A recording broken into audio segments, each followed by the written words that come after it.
নমস্কার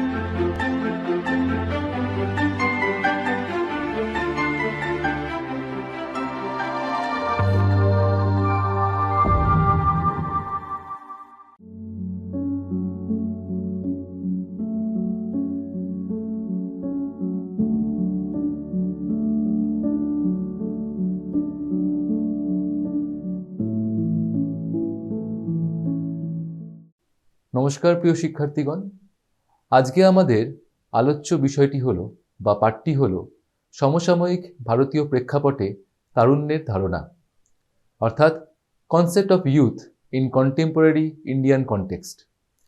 পাঠ শুরু করার আগে দেখে নেওয়া যাক আজকের পাঠের উদ্দেশ্যগুলি কি কি। প্রথমত, আশা করা হচ্ছে আপনারা যুবর সংজ্ঞা বলতে পারবেন, যুব ধারণাটি ব্যাখ্যা করতে পারবেন এবং যুবর বৈশিষ্ট্যগুলি চিহ্নিত এবং বিশ্লেষণ করতে পারবেন। আজকের পাঠে ঢোকার আগে দেখে নেওয়া যাক আজকের পাঠের মূল বিষয়গুলি কি কি। আমরা চেষ্টা করব আজকের পাঠের মাধ্যমে আপনাদেরকে যুবর সংজ্ঞা সম্বন্ধে একটি ধারণা দেওয়ার, যুব এই ধারণাটি তার সঙ্গে যে বিষয়গুলি জড়িত সেইগুলি আলোচনা করবার এবং যুবর বৈশিষ্ট্যগুলি তার সঙ্গে সঙ্গে আলোচনা করা হবে। যুব ধারণাটি যাওয়ার আগে দেখে নেওয়া যাক বিভিন্ন মনীষীদের যুব সম্বন্ধে ধারণা কি কি আছে। প্রথমেই বলে নেব ফ্রান্স কাফকার কথা।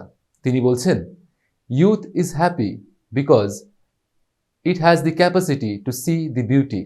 Anyone who keeps the ability to see beauty never grows old. Nelson Mandela বলছেন, the youth of today are the leaders of tomorrow. Aristotle বলছেন, good habits formed at youth make all the difference. এবং কৈলাস সত্যার্থী, যিনি Nobel পুরস্কার প্রাপ্ত, শান্তি Nobel পুরস্কার প্রাপ্ত, তিনি বলছেন, the power of youth is the commonwealth for entire world. The faces of young people are the faces of our past, our present, and our future. No segment in the society can match with the power, idealism, enthusiasm, and courage of the young people. এখন যদি এই মনীষীদের যে বার্তাগুলি রয়েছে, যুব সম্বন্ধে যে ধারণাগুলি তারা দিয়েছেন, সেখান থেকে নির্যাস বের করি, তাই দেখতে পাবো এই কথাগুলি বেরিয়ে আসছে। যেমন leaders for tomorrow, good habits, commonwealth for the entire world, power, idealism, enthusiasm, courage, and capacity to see the beauty. এবার দেখে নেওয়া যাক শ্রী নরেন্দ্র মোদী, আমাদের বর্তমান প্রধানমন্ত্রী, তিনি যুব সম্বন্ধে কি ধারণা রাখছেন এবং কি তাদের জন্য আশা ব্যক্ত করছেন। তিনি বলছেন, যুব সমাজ নতুন ভারতবর্ষের নিয়ন্ত্রক এবং যুব সমাজ নতুন ভারতবর্ষের চালিকা শক্তি। নতুন ভারতবর্ষকে নেতৃত্ব দেয়। আমাদের বর্তমান যুব সমাজের কাছে প্রাচীন সভ্যতার উত্তরাধিকার রয়েছে এবং আধুনিকতার বোধও রয়েছে। আর এই জন্য যেদিকে যুব সমাজ এগোবে সেই দিকে ভারতবর্ষ এগোবে, এবং যেদিকে ভারতবর্ষ চলবে এগোবে সেই দিকে পৃথিবীও সেই দিকেই চলবে। এবার আমরা দেখে নেব যুবর সংজ্ঞা। যুবক বলতে সাধারণত শৈশব এবং যৌবনের মধ্যে জীবনকে বা জীবনের সময়কালকে বোঝায়। যৌবনকে প্রায়শই দ্রুত শারীরিক বৃদ্ধি, মানসিক বিকাশ এবং কোনো আত্মপরিচয়ের এবং স্বাধীনতার অনুসন্ধানের আকাঙ্ক্ষা দ্বারা চিহ্নিত করা হয়। এটি কৈশোরকাল এবং 20-এর দশকের প্রথম দিককে অন্তর্ভুক্ত করে, যেখানে ব্যক্তিরা শক্তি, সম্ভাবনা এবং নতুন ধারণা এবং সুযোগগুলি অন্বেষণ করার ইচ্ছায় পূর্ণ। জীবনের এই পর্যায়ে কোনো ব্যক্তির জীবনের উল্লেখযোগ্য ব্যক্তিগত ও সামাজিক পরিবর্তনগুলি ঘটে এবং এই সময়ে যে মূল্যবোধ এবং বিশ্বাস গঠিত হয় তা হয় দীর্ঘস্থায়ী। এবার আমরা যুব ধারণাটি সম্বন্ধে আলোচনা করব। মানুষের জীবনের বা বয়সের বিভিন্ন পর্যায়ের মধ্যে তারুণ্যকে সবচেয়ে বেশি উদ্যোগী, প্রাণবন্ত, উদ্ভাবনী এবং গতিশীল প্রকৃতির দ্বারা সংজ্ঞায়িত করা যায়। তারুণ্য জনসংখ্যার অর্থাৎ পপুলেশনের একটি গুরুত্বপূর্ণ অংশ। যুব বা তারুণ্যের যে স্বতঃস্ফূর্ততা, প্রবল আবেগ, অনুপ্রেরণা, ইচ্ছাশক্তি রয়েছে তা যুব সম্প্রদায়কে একটি গুরুত্বপূর্ণ ও মূল্যবান মানব সম্পদ করে তোলে।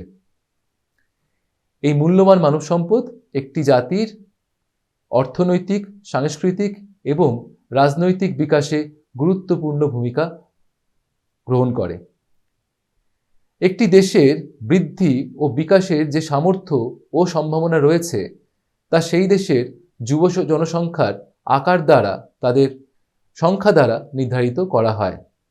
একটি দেশের প্রতিরক্ষার যে সক্ষমতা তা যুবকদের অংশগ্রহণ ও বলিদান প্রশ্নাতীত। যদি আমরা যুব সমাজে যে অফুরান শক্তি ও আবেগ রয়েছে তাকে সঠিকভাবে কাজে লাগাতে পারি, তাহলে সমাজ ও জাতির এক ইতিবাচক উন্নতি হতে পারে। কোনো দেশের ভবিষ্যৎ কতটা সামাজিক এবং অর্থনৈতিকভাবে উন্নত হবে, ভালো হবে, তা নির্ভর করে সেই দেশের যুবক যুবতীদের সংখ্যার উপরে। বর্তমান সময়ে দাঁড়িয়ে ভারতবর্ষ এই বিষয়ে কিন্তু 1 নম্বর স্থানে থাকবে গোটা পৃথিবীতে। বর্তমানে সবথেকে বেশি জনসংখ্যা বিশিষ্ট দেশ অর্থাৎ চীন কিন্তু এই বিষয়ে ভারতের থেকে কয়েক কদম পিছিয়ে আছে। অর্থাৎ ভারতবর্ষে যুবতীর সংখ্যা অন্যান্য দেশের থেকে অনেক বেশি। অর্থাৎ তাই অর্থনৈতিক, সামাজিক, সাংস্কৃতিক যে উন্নয়ন তার সম্ভাবনাও কিন্তু অনেক বেশি আছে। আমাদের সেই যোগ্যতা রয়েছে, সেই ক্ষমতা রয়েছে, সেই সম্ভাবনাও রয়েছে। এতক্ষণ সম্ভাবনার কথা বলা হলো, যোগ্যতার কথা বলা হলো। এখন প্রশ্ন হচ্ছে, ভারত কি এর সুযোগ নিতে পারবে? পৃথিবীর অন্যতম শ্রেষ্ঠ উন্নত দেশ হতে গেলে আগামী 20 বছর বা 25 বছর খুবই গুরুত্বপূর্ণ। এই 20 বছরে আমরা কেমনভাবে দেশ এবং জাতিকে পরিচালনা করছি তার উপর নির্ভর করছে ভারতের এবং ভারতবাসীর ভবিষ্যৎ। শুধুমাত্র যুব দেশ হলেই উন্নত দেশ আমরা হয়ে গেছি বলা যায় না। তার জন্য সঠিক নীতি দরকার, সঠিক দিক নির্দেশনা প্রয়োজন।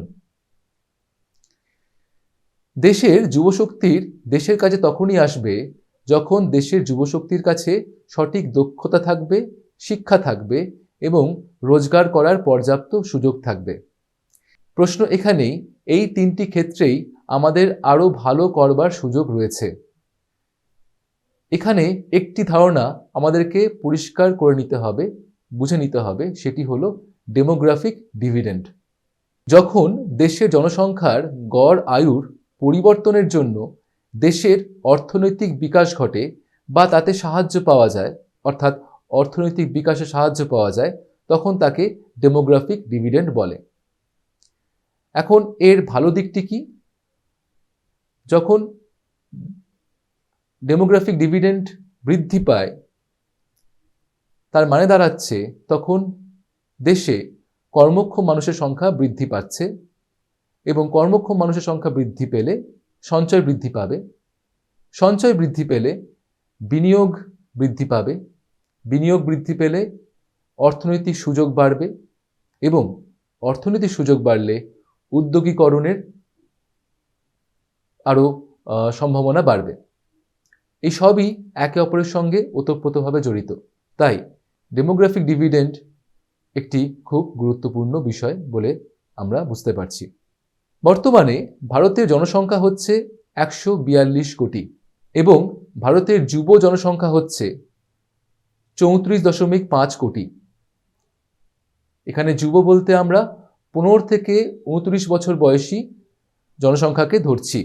34.5 কোটি যে যুব সংখ্যা রয়েছে তা ভারতবর্ষের যে সমগ্র জনসংখ্যা তার 27.2%।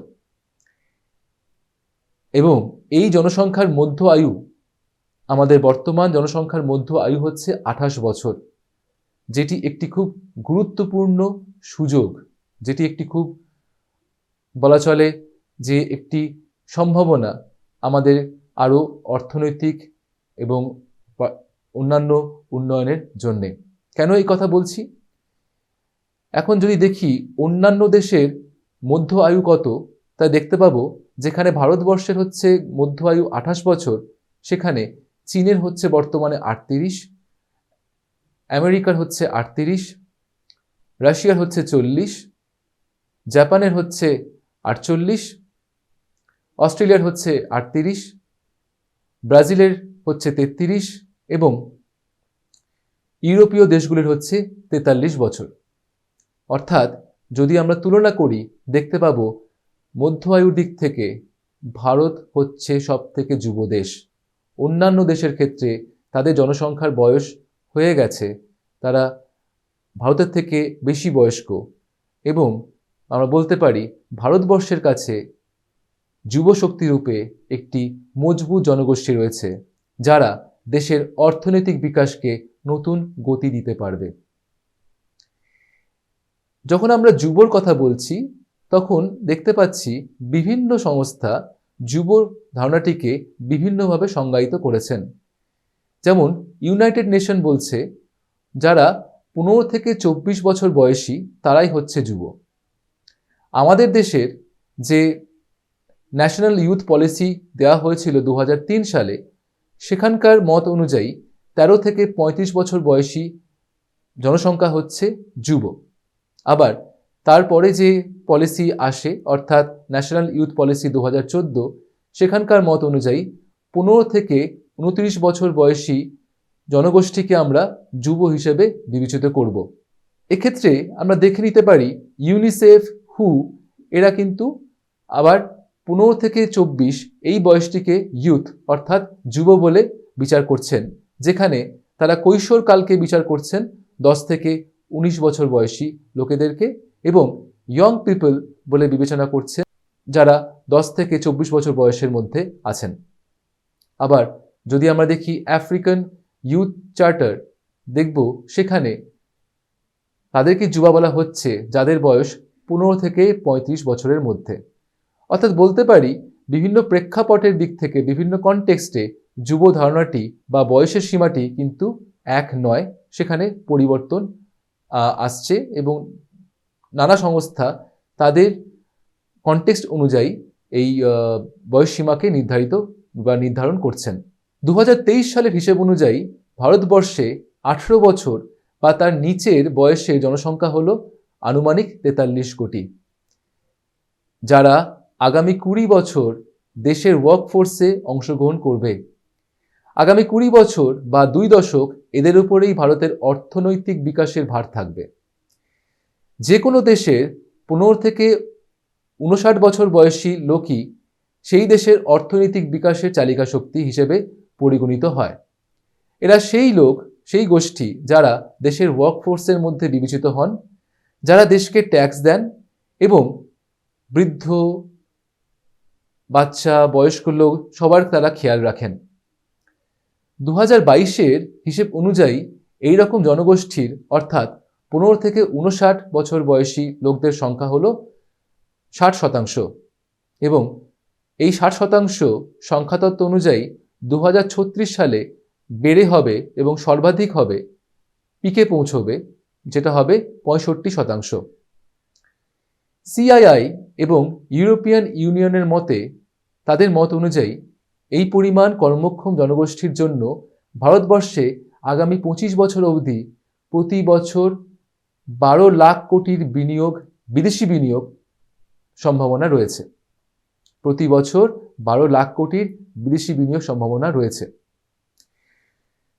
বর্তমানে 15 থেকে 29 সালের বয়সসীমার ভারতীয় যুব সমাজের দেশের রাষ্ট্রীয় আয়ে 34% যোগদান করে।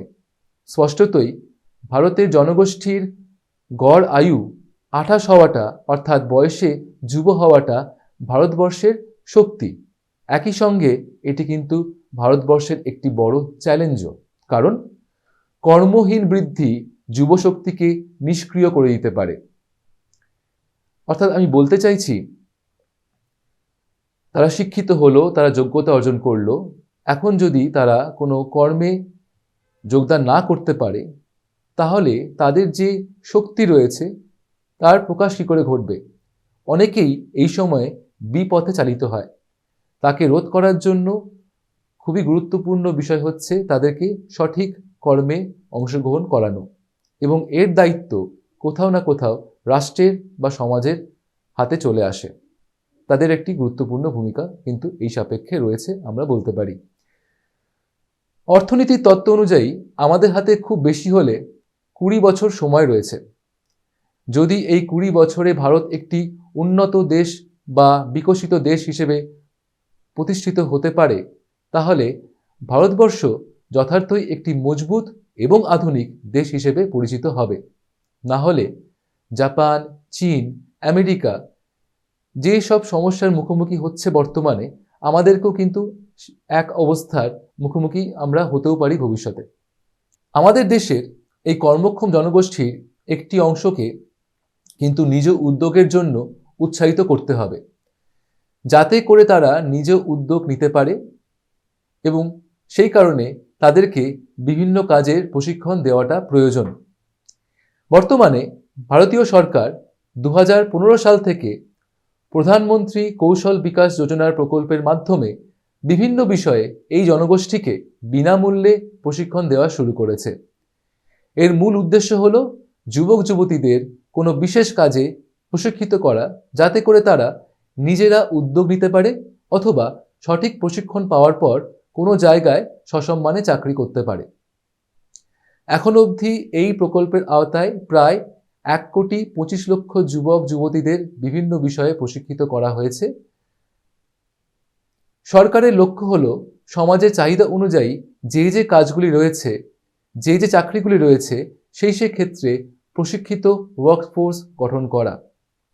এখন এই বর্তমান সমাজ, বর্তমান পৃথিবী কিন্তু প্রচণ্ড পরিমাণে দরকার তাদের স্কিল্ড লোকজন, যারা একটি বিশেষ কাজে পারদর্শী, দক্ষতা অর্জন করেছে, সেই সমস্ত লোকজনদের কিন্তু খুব বেশি করে প্রয়োজন, এবং একই কথা বিভিন্ন জায়গায় আমাদের প্রধানমন্ত্রী কিন্তু ব্যক্ত করেছেন, বলেছেন। এই প্রসঙ্গে আমরা বলতে পারি যে নতুন জাতীয় শিক্ষানীতিতে কৌশল বিকাশের উপর আলাদা করে গুরুত্ব আরোপ করা হয়েছে। নতুন জাতীয় শিক্ষানীতি 2020-তে আমরা দেখতে পাই ভোকেশনাল এডুকেশনের ওপর আলাদা করে একটি গোটা চ্যাপ্টার জুড়ে এর ব্যাখ্যা রয়েছে, অর্থাৎ একে অনেক গুরুত্ব দেওয়া হচ্ছে, সেটি কিন্তু এখান থেকে প্রকাশ পায়।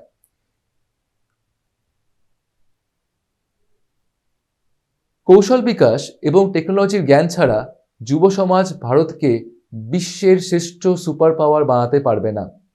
বাস্তবে কোনো দেশের রাষ্ট্রীয় আয় তখনই ভালো হবে যখন সেই দেশের যুব সমাজ হাই স্কিল্ড চাকরিতে নিযুক্ত থাকবে।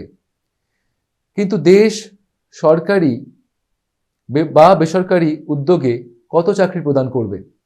সবাইকে চাকরি প্রদান করা সম্ভব নয়। তাই নিজ উদ্যোগীকরণ খুবই গুরুত্বপূর্ণ। দেশের সামনে এটিও একটি এখন বড় চ্যালেঞ্জ যে দেশের যুবারা স্বরোজগার প্রকল্পে নিজেদেরকে নিযুক্ত করতে স্বচ্ছন্দ নয়। একটি সমীক্ষায় দেখা যাচ্ছে দেশের 32% যুব মত অনুযায়ী তারা যদি কোনো চাকরি না পান, তাহলে তারা নিজে থেকেও রোজগারের জন্য কোনো কাজ বা উদ্যোগ নেবেন না। অর্থাৎ যে আত্মনির্ভরতার কথা স্বামী বিবেকানন্দ, রবীন্দ্রনাথ ঠাকুর, মহাত্মা গান্ধী এবং বর্তমান যুগে আমাদের প্রধানমন্ত্রী বলছেন, সেই বিষয়ে তারা খুব একটা আগ্রহী নন। ওয়ার্ল্ড ইকোনমিক ফোরাম এবং অবজারভার রিসার্চ ফাউন্ডেশনের যৌথ উদ্যোগে একটি সমীক্ষা চালানো হয়। এই সমীক্ষায় তারা 5,000 যুবক যুবতীদের অংশগ্রহণ করান, অর্থাৎ 5,000 যুবক যুবতীর উপরে সমীক্ষাটি চালানো হয়। এই সমীক্ষায় দেখা যাচ্ছে 25% যুব জনগোষ্ঠী নিজ উদ্যোগীকরণের ইচ্ছা বা আগ্রহ প্রকাশ করেছেন। 63% যুব জনগোষ্ঠী অস্থায়ী কাজের মাধ্যমে জীবিকা নির্বাহ করার আগ্রহ প্রকাশ করেছেন, এবং 76% যুব জনগোষ্ঠী কৌশল বিকাশ প্রোগ্রামগুলির প্রতি আগ্রহ প্রকাশ করেছেন। এই প্রসঙ্গে বলে রাখা প্রয়োজন যে বিকশিত দেশগুলিতে যেখানে সঠিকভাবে প্রশিক্ষিত অর্থাৎ স্কিল্ড ওয়ার্কফোর্স হচ্ছে 60%, সেখানে ভারতে এই প্রকার লোকের সংখ্যা 3%-এরও কম। যেটি একটি চিন্তার বিষয় এবং একই সাথে এটি কিন্তু একটি সুযোগও। এরকম লোকসংখ্যা আমাদের বাড়ানো যেতে পারে। এবার আমরা এক এক করে দেখে নেব যুবদের বৈশিষ্ট্যগুলি কি কি, এবং এই যুবদের বৈশিষ্ট্য সম্বন্ধে বিভিন্ন মনীষীরা তাদের কি ধারণা রেখেছেন। ওরে নবীন, ওরে কাঁচা, ওরে সবুজ, ওরে অবুজ, আধমনাদের ঘা মেরে তুই বাঁচা, রবীন্দ্রনাথ ঠাকুর বলছেন। সবুজের অভিযান কবিতাটি যুবদের প্রতি গুরুদেব রবীন্দ্রনাথ ঠাকুরের কি ধারণা তা ব্যাখ্যা করে। তিনি মনে করছেন যে যুবক যুবতীরা হবে উদ্দীপনা ও সাহসিকতার প্রতীক। তারা নতুনকে আপন করতে পিছপা হবে না এবং অন্যকেও উদ্বুদ্ধ করতে পারবে। তারা জীবনের প্রতিকূলতা অতিক্রম করে সামনে এগিয়ে যেতে পারবে। আশ্রমের শিক্ষা প্রবন্ধে রবীন্দ্রনাথ ঠাকুর বলছেন, আপন পরিবেশের প্রতি ছেলেদের আত্মকর্তৃত্ব চর্চাকে আমাদের দেশে অসুবিধাজনক, আপদজনক ও ঔদ্ধত্য মনে করে সর্বদা আমরা দমন করি। এতে করে পরনির্ভরতার লজ্জা তাদের চলে যায়, পরের প্রতি আবদার বেড়ে ওঠে। এই লজ্জাকর দীনতা চারদিকে সর্বদাই দেখা যাচ্ছে, এর থেকে মুক্তি পাওয়াই যায়। তিনি আরো বলছেন, আত্মকর্তৃত্বের প্রধান লক্ষণ সৃষ্টি কর্তৃত্ব। সেই মানুষই যথার্থ স্বরাট, আপনার রাজ্য যে আপনি সৃষ্টি করে। আমাদের দেশে অতি লালিত ছেলেরা এই সচেষ্টতার চর্চা থেকে প্রথম থেকেই বঞ্চিত। তাই আমরা অন্যদের শক্ত হাতের চাপে নির্দিষ্ট নমুনা মতো রূপ নেবার জন্যে কর্দমাক্তভাবে প্রস্তুত। তিনি আরও বলছেন, নিরুৎসুকই আন্তরিক নির্জীবতা। আজকের দিনে যেসব জাতি পৃথিবীর উপর প্রভাব বিস্তার করেছে, সমস্ত পৃথিবীর সবকিছুর পরে তাদের অপ্রতিহত ঔৎসুক্য। এমন দেশ নেই, এমন কাল নেই, এমন বিষয় নেই যার প্রতি তাদের মন ধাবিত না হচ্ছে। তাদের এই সজীব চিত্তশক্তি জয়ী হলো সর্বজগতে। আমরা রবীন্দ্রনাথের এই কথাগুলি থেকে কি কি বৈশিষ্ট্য পেতে পারি যুবকদের সম্বন্ধে দেখে নিই। প্রথমত হচ্ছে আত্মকর্তৃত্ব, অর্থাৎ পরনির্ভরশীলতা কাটিয়ে ওঠা। এই একই কথা কিন্তু আমরা দেখতে পাই স্বামীজিও বলছেন। আর দেখতে পাচ্ছি আত্মসম্মান বোধের কথা তিনি কিন্তু বলছেন, এটি আরেকটি বৈশিষ্ট্য। আর বলছেন সাহসিকতার কথা, বলছেন আত্মমর্যাদা বোধের কথা, ঔৎসুক্যের কথা, অর্থাৎ কিউরিওসিটি, নতুনকে জানার ইচ্ছে এবং উদ্দীপনা। এই বৈশিষ্ট্যগুলি আমরা রবীন্দ্রনাথের কথা থেকে পেতে পারি যুবদের সম্বন্ধে। এবার দেখে নেওয়া যাক স্বামী বিবেকানন্দ যুবকদের সম্বন্ধে কি ধারণা রাখছেন। তিনি বলছেন যে তরুণদের ঝুঁকি নিতে হবে। ঝুঁকি নিতে গিয়ে তুমি অসফল হতে পারো, পড়ে যেতে পারো, কিন্তু সামনে এগিয়ে যেতে হবে, উঠে দাঁড়াতে হবে। ভেঙে পড়লে চলবে না। ভগবান আমাদের চোখ সামনে দিয়েছেন, পেছনে দেননি, অর্থাৎ সামনে এগোতে হবে। স্বামীজিও যুবক যুবতীদের আত্মনির্ভরশীলতার কথা বলছেন এবং তার সঙ্গে সঙ্গে আরেকটি কথা বলছেন, আত্মনিয়ন্ত্রণ। তিনি বলছেন নিঃস্বার্থ সেবার কথা, পশুত্ব থেকে মানবতার মধ্যে দিয়ে দেবত্বে আরোহণের কথা তিনি বলছেন। এবং তিনি আশা রাখছেন যে যুবকদের আরেকটি বৈশিষ্ট্য, সেটি হলো বলিষ্ঠ শরীর, বলিষ্ঠ মন, তার প্রয়োজনীয়তা। তিনি আশা করছেন যে যুবকরা ব্রহ্মচর্য পালন করবে এবং আধ্যাত্মিক বিকাশ ও নৈতিক সচেতনতার দিকে মন দেবে। স্বামীজির দর্শন অনুযায়ী এইগুলি হচ্ছে যুব সমাজের বৈশিষ্ট্য এবং আদর্শ। এবার দেখে নিই শ্রী অরবিন্দ যুবকদের সম্বন্ধে কি ধারণা রাখছেন। শ্রী অরবিন্দের মতে ভবিষ্যৎ যুবদের হাতে। তার মতে বয়সের সীমা দ্বারা কোনো মানুষের যৌবনকে সংজ্ঞায়িত করা যায় না। তারুণ্যকে তাদের বৃদ্ধি, বিকাশ ও অগ্রগতির ক্ষমতার দ্বারা সংজ্ঞায়িত করা যায়। তার মতে যুবদের এক নতুন পৃথিবীর গঠন করার ক্ষমতা রয়েছে। তিনি যুব সমাজকে তৈরি হতে বলছেন, দেশের জন্য, জাতির জন্য যোগ্যতা অর্জন করতে বলছেন। তিনি বলছেন যুবদের যে শক্তি চারিদিকে ছড়িয়ে আছে তাকে এক জায়গায় একই লক্ষ্যে একীভূত বা কেন্দ্রীভূত করার কথা। এবার দেখে নিই নেতাজি সুভাষচন্দ্র বসু যুবকদের সম্বন্ধে কি ধারণা রাখছেন এবং সেখান থেকে আমরা কি কি বৈশিষ্ট্য যুব সম্বন্ধে পাচ্ছি। নেতাজি ভারতের যুবক যুবতীদের বিপ্লব হিসেবে কল্পনা করেছিলেন। আমাদের মনে রাখতে হবে, যখন নেতাজি এই কথা বলছেন তখন আমরা পরাধীন। তার মত অনুযায়ী যুব সমাজ হবে সাহসী, উদ্যমে এবং উৎসাহে পরিপূর্ণ। তিনি বিশ্বাস করতেন যে যুব সমাজের উচিত আনন্দের সাথে তাদের মুক্তির উদ্দেশ্য অর্থাৎ পারপাস অফ লিবারেশন খুঁজে বার করা বা অন্বেষণ করা, কখনোই হতাশা বা উন্মাদনার কাছে হার না মানা। স্বামীজির মতো নেতাজিও মনে করতেন দেশের বৃহত্তর কল্যাণের জন্য যুব সমাজ আত্মত্যাগী হবে। তিনি বিশ্বাস করতেন যে আশা, উদ্দীপনা, আত্মত্যাগ এবং সাহস হচ্ছে যুব সমাজের প্রধান বৈশিষ্ট্য। এবার আমরা দেখে নিই ডক্টর এপিজে আব্দুল কালাম কি বিশ্বাস করতেন বা যুবদের সম্বন্ধে তার কি ধারণা ছিল এবং সেখান থেকে আমরা কি কি বৈশিষ্ট্য যুবদের সম্বন্ধে পেতে পারি। তিনি মনে করতেন যে যুবকরা বা যুবতীরা একটি জাতির মেরুদণ্ড এবং ভবিষ্যৎকে সঠিক রূপ দেওয়ার ক্ষমতা তাদের রয়েছে। তিনি যুবকদের যে মূল বৈশিষ্ট্যগুলির উপর জোর দিয়েছিলেন তা হল, প্রথমত জ্ঞান এবং সৃজনশীলতা। তিনি জ্ঞান অর্জন এবং সৃজনশীলতার লালনের গুরুত্বের উপর জোর দিয়েছিলেন। তিনি বিশ্বাস করতেন যে শিক্ষিত এবং সৃজনশীল মন উল্লেখযোগ্য ইতিবাচক পরিবর্তন আনতে পারে। তিনি উৎকর্ষের প্রতি প্রতিশ্রুতির উপরে জোর দিয়েছিলেন এবং এর সঙ্গে সঙ্গে জাতির সেবার কথা তিনি কিন্তু গুরুত্ব দিয়েছিলেন। তিনি বলছেন যে তার মতে জাতির সেবা করার এবং উন্নয়নে অবদান রাখার গুরুত্ব রয়েছে। তিনি যুবকদের একটি জাতির অগ্রগতির চালিকা শক্তি হিসেবে দেখেছিলেন এবং আরেকটি বিষয়ের উপর তিনি খুব গুরুত্ব দিয়েছিলেন এবং মনে করতেন যে এটি খুব গুরুত্বপূর্ণ বৈশিষ্ট্য, সেটি হচ্ছে ইতিবাচক মনোভাব। ডক্টর কালাম ইতিবাচক মনোভাব বজায় রাখার এবং বড় স্বপ্ন দেখার সাহস রাখার উপর বিশ্বাস করতেন। তিনি যুবকদের অনুপ্রাণিত করেছিলেন। তিনি মনে করতেন যে যুবকরা স্বপ্ন দেখবে, সাহসী হবে, তবেই তারা সামনে এগোতে পারবে। এতক্ষণ আমরা দেখলাম বিভিন্ন মনীষীরা তারা যুবকদের সম্বন্ধে কি ধারণা রাখছেন এবং সেখান থেকে আমরা চেষ্টা করলাম যুবদের বৈশিষ্ট্যগুলি কি কি সেই নির্যাস বের করে আনার। এবার আমরা দেখব এই বর্তমান শতাব্দীর সাপেক্ষে ভারতীয় আর্থসামাজিক পরিস্থিতি, প্রযুক্তিগত অগ্রগতি এবং সামাজিক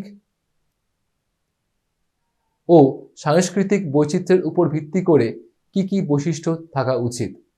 প্রথমত এবং খুবই গুরুত্বপূর্ণ বৈশিষ্ট্য হচ্ছে প্রযুক্তি সচেতনতা।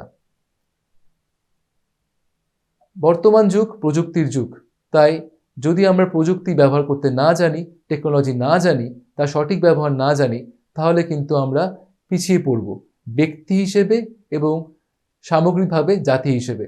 তাই আমাদের প্রত্যেকজনের প্রযুক্তি সম্বন্ধে সচেতন হওয়া উচিত। পরবর্তী যে বৈশিষ্ট্যটি বলা উচিত এখন, সেটি হচ্ছে শিক্ষিত এবং উচ্চাকাঙ্ক্ষী হওয়া। উচ্চাকাঙ্ক্ষী হওয়া খারাপ বৈশিষ্ট্য নয়, বরঞ্চ ভালো বৈশিষ্ট্য। এবং সঠিক শিক্ষা পাওয়া, কোয়ালিটি এডুকেশন খুবই গুরুত্বপূর্ণ। সামাজিক সচেতনতা আরেকটি গুরুত্বপূর্ণ বৈশিষ্ট্য, যেখানে আমরা কথা বলবো লিঙ্গ সমতার ওপরে, পরিবেশগত সাহিত্যের ব্যাপারে এবং সামাজিক ন্যায় বিচারের ব্যাপারে। এই সচেতনতাগুলি কিন্তু প্রত্যেক যুবতীদের মধ্যে থাকা উচিত। সাংস্কৃতিক বৈচিত্র্য, যেখানে আমরা ঐতিহ্য এবং আধুনিকতার মিলনের কথা বলতে পারি। আমরা আমাদের যে সাংস্কৃতিক ঐতিহ্য, যে আমাদের প্রাচীনতা, তার প্রতি আমাদের শ্রদ্ধাশীল থাকতে হবে এবং একই সাথে আধুনিকতার যে গুরুত্ব তাকেও কিন্তু অস্বীকার করা চলবে না। আরেকটি গুরুত্বপূর্ণ বৈশিষ্ট্য হলো উদ্যোক্তা মনোভাব, অর্থাৎ এন্টারপ্রেনিউরিয়াল স্পিরিট। এবং এই ক্ষেত্রে এই মনোভাব থাকতে গেলে কিন্তু ঝুঁকি গ্রহণের ক্ষমতা বা সাহসও থাকতে হবে। সাংস্কৃতিক বৈচিত্র্য সম্বন্ধে আগেই আলোচনা করা হয়েছে। আরেকটি গুরুত্বপূর্ণ বিষয় হলো যে ক্রিটিক্যাল থিঙ্কার, অর্থাৎ কোনো বিষয়কে যেমন বলা হচ্ছে তেমনভাবে গ্রহণ না করে তাকে আমরা কিন্তু যাচাই করব, আমাদের নিজস্ব বিচার বুদ্ধি দিয়ে যাচাই করব এবং সেই বিষয়ে আমরা তারপরে সিদ্ধান্ত নেব। সহানুভূতিশীল আরেকটি গুরুত্বপূর্ণ বৈশিষ্ট্য যেটি প্রত্যেক যুবক যুবতীদের কেন প্রত্যেক মানুষের থাকা উচিত। অন্যদের প্রতি সহানুভূতিশীল হওয়া, তাদের কষ্ট দুঃখকে নিজের মতো করে মনে করতে পারা একটি খুবই গুরুত্বপূর্ণ বৈশিষ্ট্য। ইতিবাচক পরিবর্তনে বিশ্বাসী আরেকটি দিক যেটি আমাদের আলোচনা করা যেতে পারে। যদি আমরা পরিবর্তনে বিশ্বাস না রাখি তাহলে কিন্তু আমরা এগোতে পারবো না। আমাদের ডাইনামিক হতে হবে, স্ট্যাটিক হলে চলবে না যদি ইংরেজিতে বলা হয়। এবং যুব সমাজে কিন্তু সেই ভূমিকা গ্রহণ করতে পারে, তাদেরকে এগিয়ে আসতে হবে, কারণ কোনো কিছু নতুন সেটা গ্রহণ করার ক্ষমতা অন্যান্য শ্রেণীর থেকে, বয়সী মানুষের থেকে যুব সমাজের কিন্তু সেই ক্ষমতা অনেক বেশি।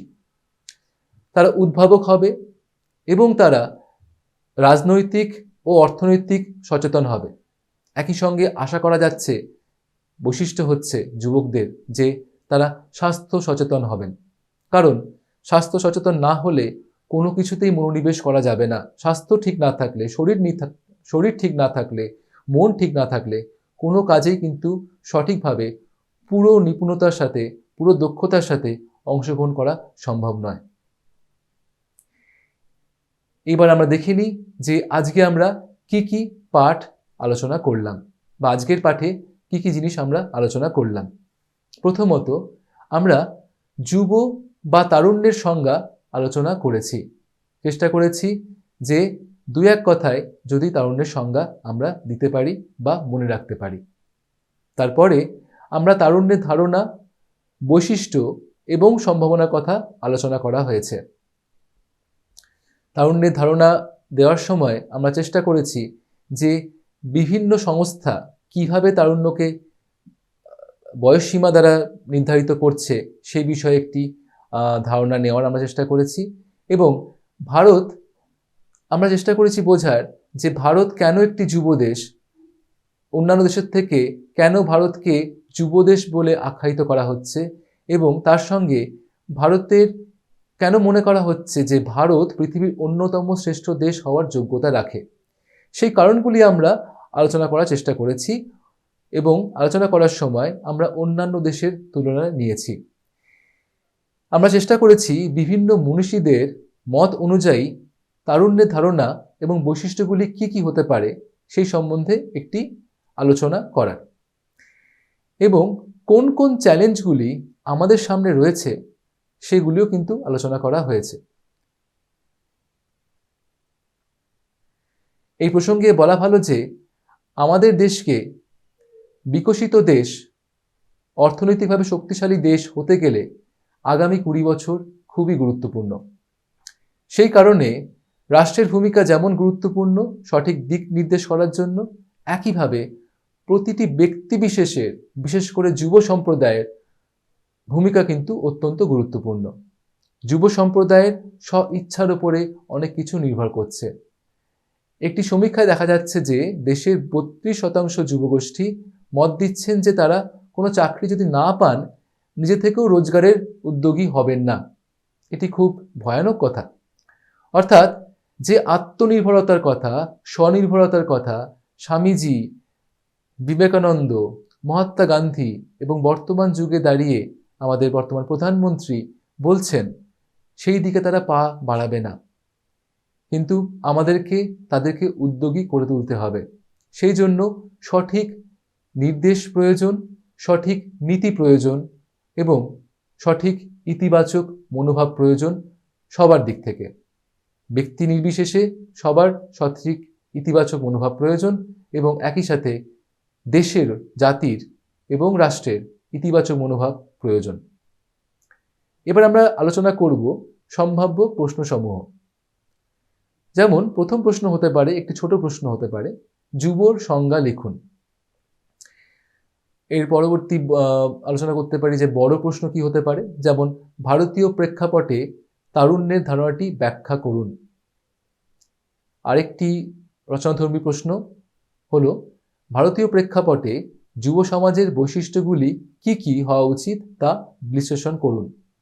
এবং বর্তমানে ভারতবর্ষকে যুবদেশ কেন বলা হচ্ছে উদাহরণ দিয়ে বিশ্লেষণ করুন। এইগুলি হতে পারে আমাদের রচনাধর্মী প্রশ্ন। এরপর দেখে নেওয়া যাক কিছু এমসিকিউ প্রশ্ন। যুবদের স্বরোজগার প্রকল্পে অংশগ্রহণ না করার প্রধান কারণ কি?